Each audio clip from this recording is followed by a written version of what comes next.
Welcome to Penrose Learning, where we make understanding easy.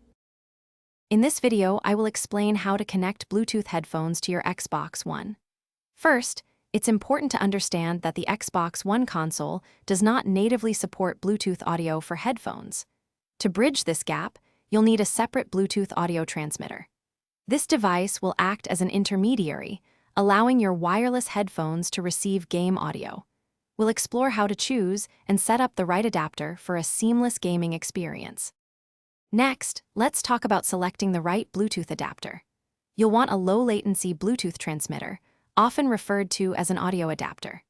These typically connect to your Xbox One controller's 3.5mm audio jack or directly to your television or sound system's audio output. Prioritizing a low-latency model is crucial to minimize any noticeable delay between the game's action and the sound you hear, ensuring a more immersive experience. Now let's get your devices paired. If using a controller adapter, plug it into the 3.5mm jack. For TV adapters, connect to the audio output. Then, put your Bluetooth headphones into pairing mode, usually by holding down a power or pairing button until an indicator light flashes. Once both devices are in pairing mode, they should automatically connect.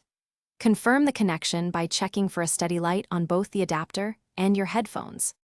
Finally, let's cover some troubleshooting tips. If you're experiencing no sound or connection drops, first ensure both your adapter and headphones are fully charged.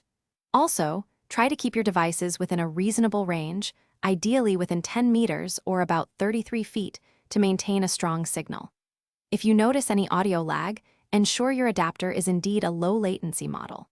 Sometimes, simply restarting both devices can resolve minor issues. Thanks for watching. If this was helpful, leave a like and consider subscribing. See you next time.